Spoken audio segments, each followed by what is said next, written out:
Hello friends, welcome back to my YouTube channel life skill.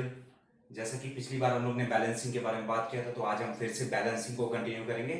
Last video के लिए sorry, मैंने उसको बीच में छोड़ दिया था due to some external disturbance और थोड़ी प्रॉब्लम आ गई थी। ठीक है, तो पिछली बार जो मैंने आप लोगों को बताया था वो थोड़ा सा रिवाइज करते हुए थोड़ा सा और आगे बढ़ेंगे, ताकि आप लोगों को चीज़ें और ज़्यादा क्लियर हो जाए। और हम एक इंजीनियरिंग सर्विसेज का एक क्वेश्चन सॉल्व करेंगे, जिसकी वजह से कॉन्सेप्ट की क्लैरिटी और ज़्यादा हो जाए। ठीक है, मैंने पिछली बार जब आप लोगों को बताया था तो वहां पर मैंने डेरिवेशन में गड़बड़ कर दी थी। ऑनेस्टली इंसान हूं, गलती मुझसे भी होती है। पहले फर्स्ट ऑफ ऑल, जिन्होंने भी अभी तक मेरा चैनल सब्सक्राइब नहीं किया, प्लीज अभी तुरंत सब्सक्राइब करिए, लाइक करिए, कमेंट करिए और ज्यादा से ज्यादा शेयर करिए, क्योंकि ये आप लोगों के लिए है और थोड़ा बहुत मेरे लिए, ताकि मैं भी आप लोगों को अच्छे से अच्छा कंटेंट दे सकूं।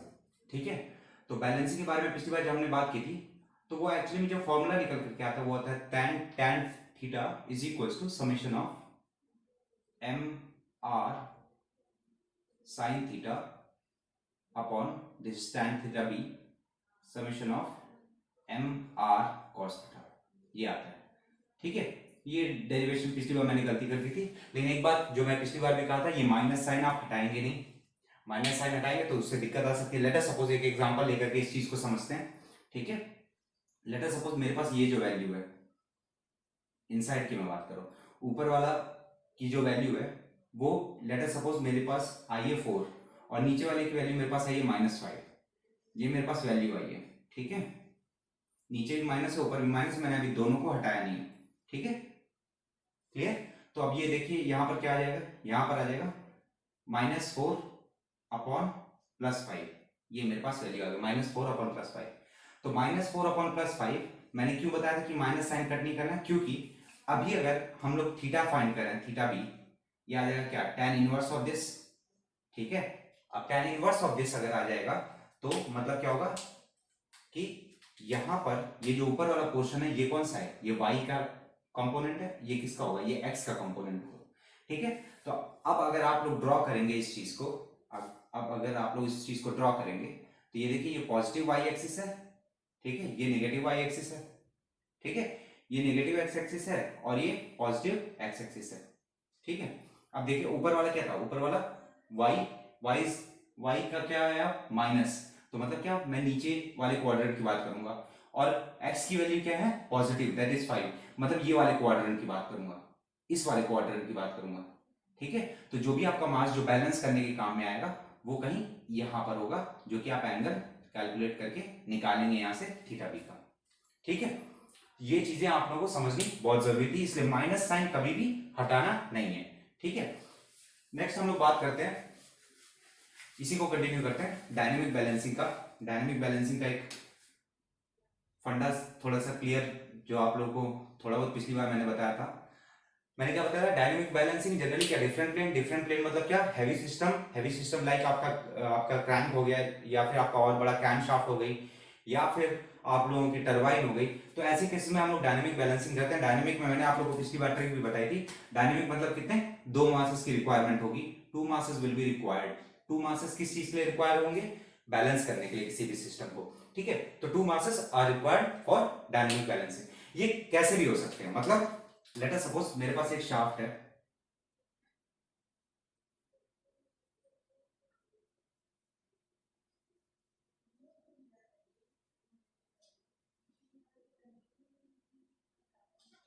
ओके, ये मेरे पास मास m1 है, ये मेरे पास मास mb, mass balance 1 and mass balance 2। ठीक है, तो जैसे कि आप देख सकते हैं ये दोनों मासेस क्या अपोजिट भी है। ठीक है, बीच में ये है मास हमारा, इसकी वजह से हमारे पास क्या है, हमको डायनेमिक बैलेंसिंग अगर करनी है तो ये क्या आ जाएगा, ये मास, ये वाला जो हमारे पास मास है, इसको बैलेंस करने के लिए मैं 2 मास लगा रहा हूं, ये दोनों इस तरफ है। या फिर एक और केस आ सकता है जहां पर ये वाला मास उठ करके यहां पर भी आ सकता है। ठीक है, तो इसमें कोई घबराने वाली बात नहीं, बहुत आसानी के साथ इसको सॉल्व किया जा सकता है। ठीक है, अब बहुत ध्यान से सुनिए, 2 तरीके होते हैं डायनेमिक बैलेंसिंग और स्टैटिक बैलेंसिंग को सॉल्व करने का, फोर्स पॉलीगॉन और आपका एक टेबल मेथड होता है डायनेमिक बैलेंसिंग को सॉल्व करने का। फोर्स पॉलीगॉन का मैं एंड में थोड़ा सा हो सके तो बता दूंगा, वरना मैं नेक्स्ट लेक्चर में बता दूंगा। लेकिन आज हम लोग क्योंकि डायनेमिक बैलेंसिंग पर मेन फोकस कर रहे हैं, तो आज हम लोग डायनेमिक बैलेंसिंग के बारे में ही बात करेंगे। तो डायनेमिक बैलेंसिंग के केस में सबसे ज्यादा जरूरी होता है एक टेबल बनाना। ठीक है, और ये मैं बता भी दूंगा कि टेबल क्यों बनाना है, ठीक है। ये आप लोग बात याद रखिएगा। अब देखिए, लेट अस सपोज मेरे पास एक सिस्टम है, यहां पर डिफरेंट मेरे मासेस अटैच हैं। Late us suppose this is mass m1, this is mb, this is m2, this is mb2 and another one mass यहां पर m3। तो बहुत ध्यान से देखिए, इसको अगर हम लोग को डायनामिक बैलेंस करना है तो डायनामिक बैलेंस करने के लिए जैसे कि मैं देख सकता हूं यहां पर तीन मासेस हैं, ये मास m1, मास m2 और मास m3। इन तीनों को बैलेंस करने के लिए मैं दो मासेस लगा रहा हूं, mb1 और mb2। ये दो मासेस मैं अटैच कर रहा हूं, ठीक है। क्यों? क्योंकि मैं डायनामिक बैलेंसिंग कर रहा हूं, इसकी वजह से मैं दो मासेस इंक्लूड कर रहा हूं। अब सबसे ज्यादा जरूरी जो चीज होती है वो ये होती है कि मैंने डायनामिक बैलेंसिंग में पिछली बार आप लोगों को बताया था कि आपको समेशन ऑफ फोर्स को जीरो करना पड़ेगा। साथ में एक और चीज बताई थी कि आपको समेशन ऑफ मोमेंट जीरो करना पड़ेगा। ये आपको मैंने पिछली बार ही बता दिया था, ठीक है। तो ये केस आप एक बार दिमाग में रखिए और मैं आप लोगों को थोड़ा और समझाता हूं। मोमेंट बैलेंस करने के लिए फोर्स को बैलेंस करना और मोमेंट को बैलेंस करना, जैसे कि स्ट्रेंथ ऑफ मटेरियल में आप लोगों ने पढ़ा होगा, अगर हमारे पास कोई बीम है, let us suppose this is the beam, यहां पर कोई एक सपोर्ट लगा है और यहां पर भी एक सपोर्ट लगा है, let us suppose this is the support, ठीक है। और यहां पर एक लोड लग रहा है W, ठीक है।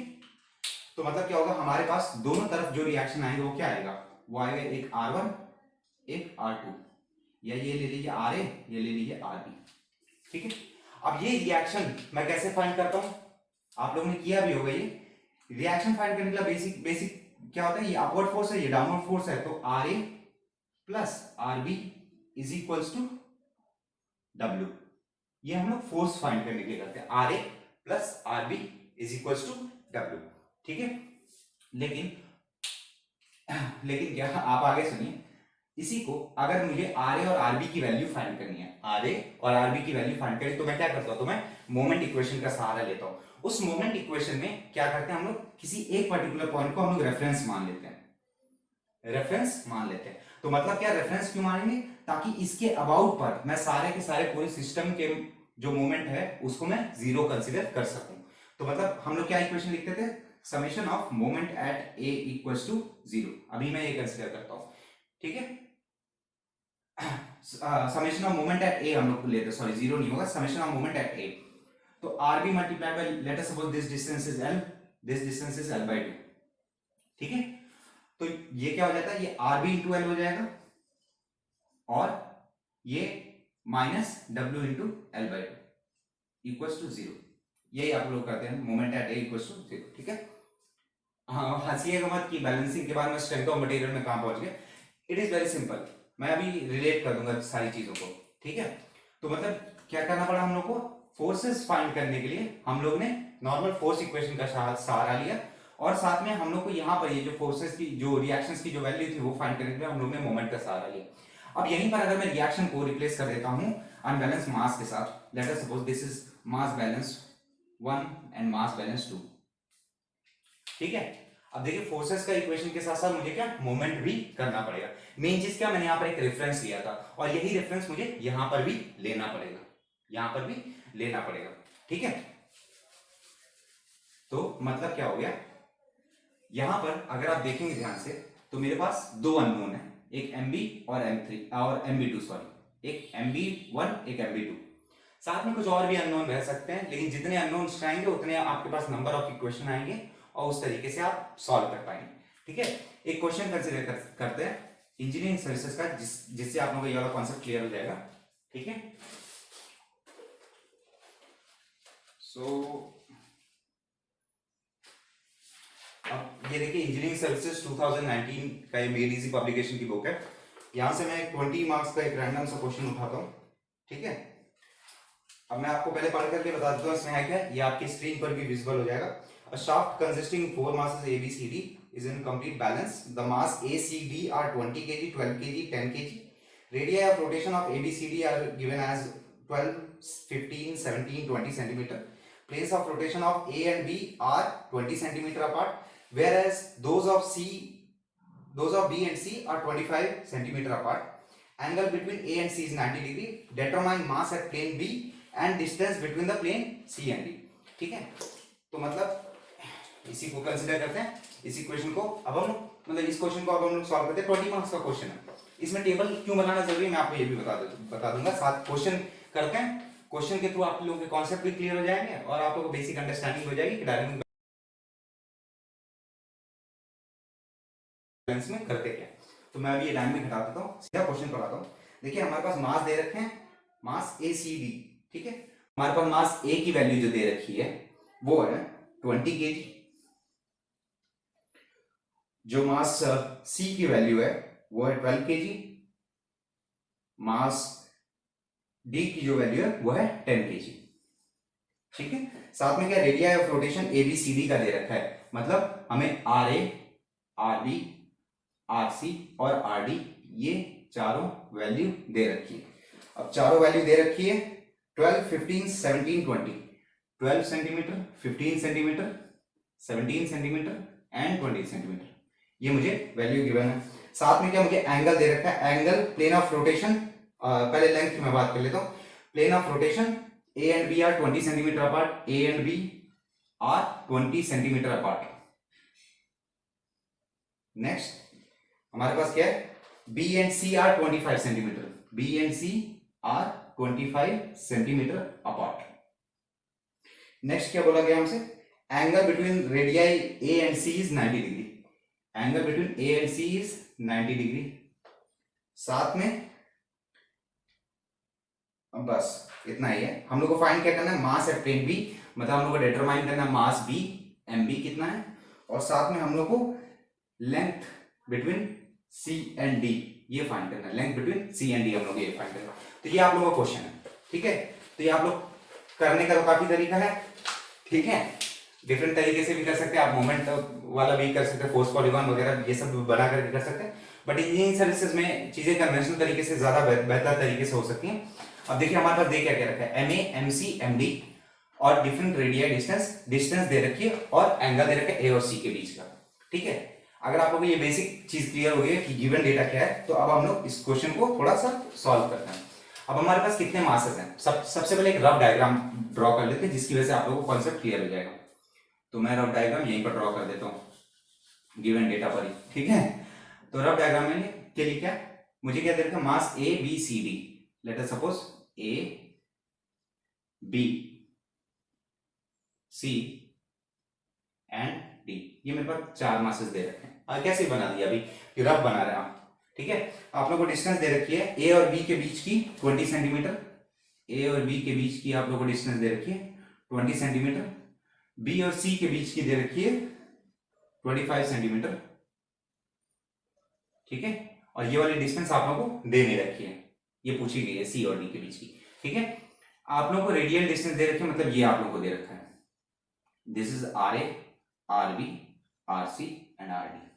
ठीक है, अब देखिए अब यहां पर आता है, अब थोड़ा सा कॉन्सेप्ट की ओर चलते हैं, उसके बाद हम लोग थोड़ा क्वेश्चन की ओर आएंगे, सॉल्व करेंगे। ठीक है, तो कॉन्सेप्ट में कुछ नहीं है, आप लोग एक टेबल बनाना है, एक सिंपल सा टेबल बनाना है, कुछ उसमें ज्यादा झोलझाल करने की जरूरत नहीं है। ठीक है, अरे ठीक है, चलिए देखिए, तो मतलब क्या हो गया, हमारे पास टेबल हम लोग कैसे बनाएंगे, यहां पर हम लोग लिख देते प्लेन्स, क्वेश्चन का डेटा ऊपर यहां पर लिख देते प्लेन।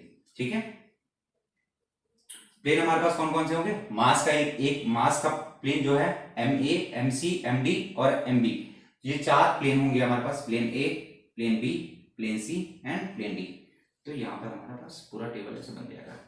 ठीक है, ये हमारे पास चार आ गए, हमारे पास कौन से प्लेन। ठीक है, उसके बाद हम लोग यहां पर लिखेंगे मासेस। ठीक है, अब मास ऑफ ए कितना आएगा, एक सेकंड मैं लाइन ड्रॉ कर दूं ताकि सेपरेट करना आसान रहे।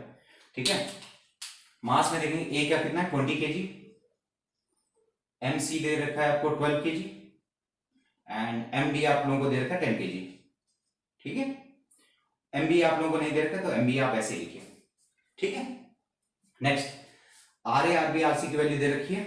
ठीक है, ठीक है, अब और साथ में क्या लेंथ दे रखी है आपको, लेंथ की डिस्टेंस दे रखी थी। अब बहुत ध्यान से सुनिए, जब हमने पिछला वाला डेरिवेशन किया था, पिछले वाले लेक्चर में अगर आप लोगों ने देखा होगा, पिछला वाला डेरिवेशन किया था, उस केस में ओमेगा हम लोगों ने क्या लिखा था, ओमेगा कॉमन है तो हमने ओमेगा को रिमूव कर दिया था।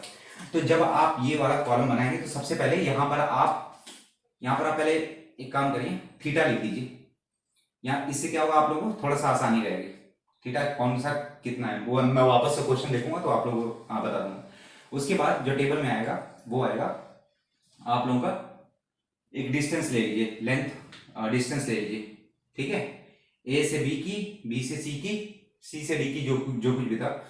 तो ए पॉइंट से अगर आप कंसिडर करेंगे, ठीक है, तो ए देखिए हमारे पास ये वाला था ए बी सी डी, तो ये डिस्टेंस हमारे पास 20 था, ये हमारे पास 25 था, ठीक है।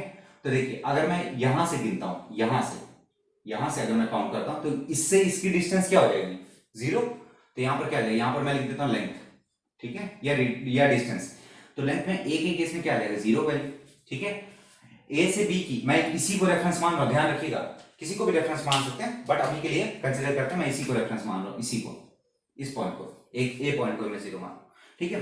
बी का अगर आप देखेंगे तो बी का क्या है हमारे पास डिस्टेंस 20, मतलब ए से बी का, और ए से सी का अगर आप देखें तो 20 + 25 कितना है, 45, और late us suppose this distance is x, अभी के लिए कंसीडर कर लेते हैं, तो ये क्या आ जाएगा, ये आ जाएगा 45 + x, ठीक है। ये मेरे पास लेंथ आ गई।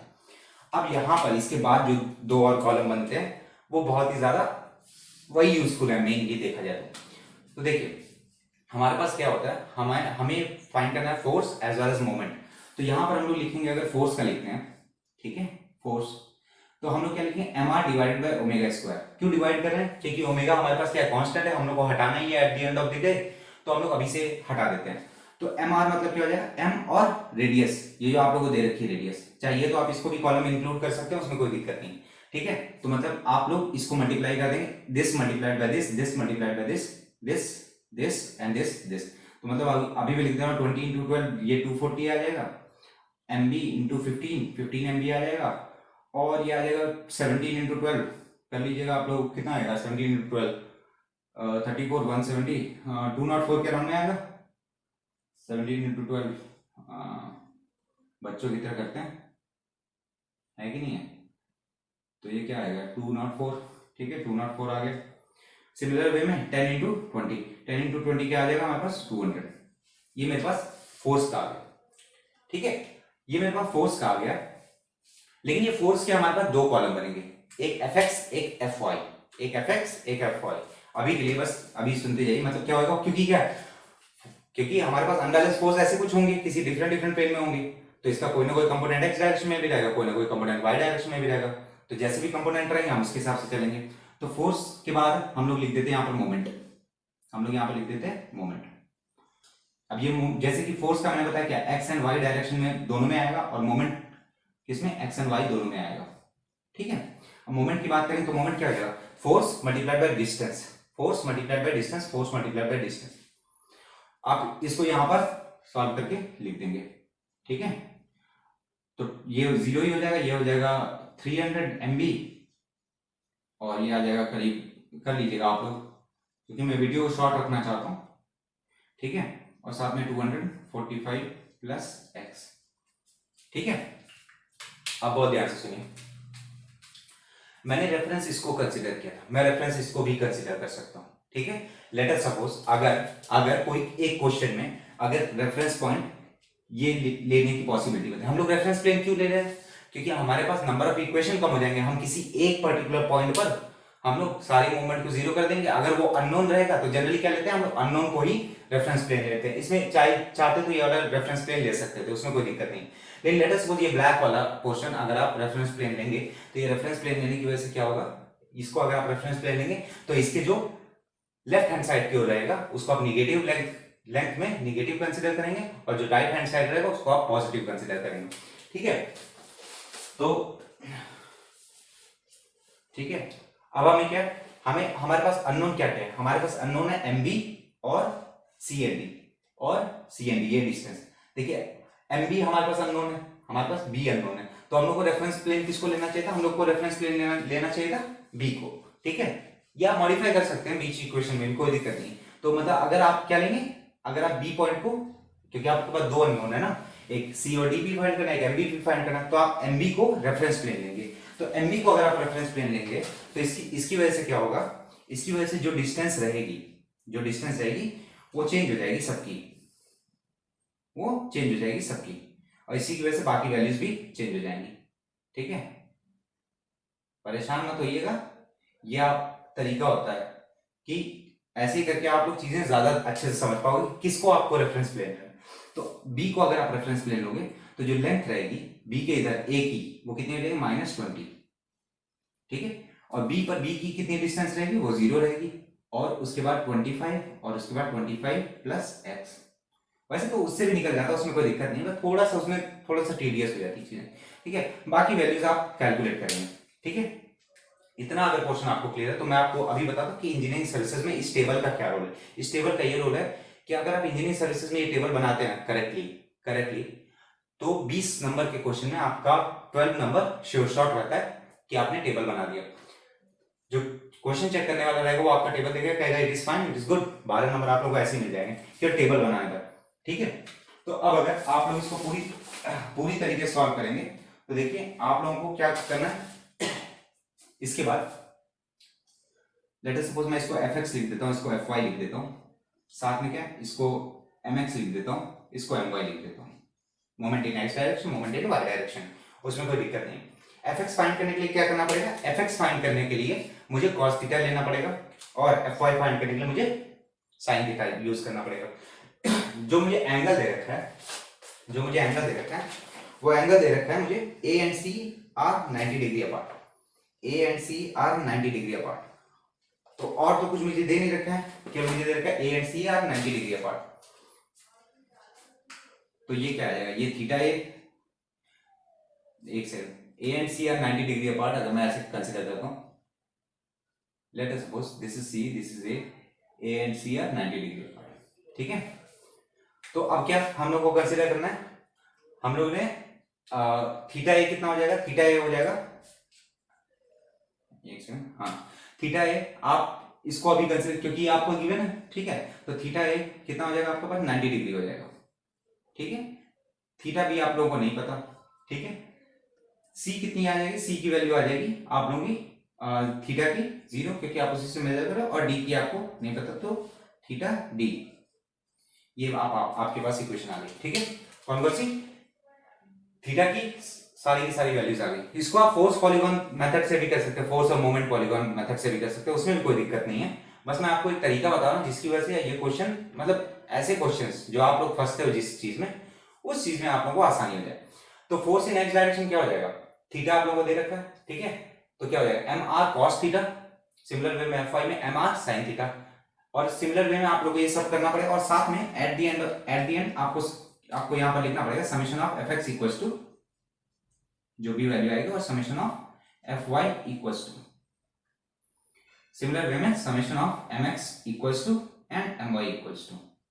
ठीक है, तो देखिए अब हमारे पास यहाँ पर क्या क्या अननोन है, यहाँ थीटा बी और थीटा डी बी में लिख देता हूँ, और इक्वेशन को और कॉम्प्लेक्स कर दिया, theta B and theta D बी फाइंड करना है। लेट अस सपोज हमें थीटा बी और थीटा डी बी फाइंड करना है। अब अगर मैं इस टेबल को मिटा देता हूँ, ठीक है, आई होप आप लोगों को इस समझ में आ गया होगा। ठीक है, रेफरेंस प्लेन वहां लेंगे जहां पर अननोन है आप लोगों का, जो भी अननोन है, आप किसी को भी रेफरेंस प्लेन कंसीडर कर सकते। इस केस में हमारे पास मास ऑफ बी अननोन था, तो हमने बी को कंसीडर कर लिया एज अ रेफरेंस प्लेन।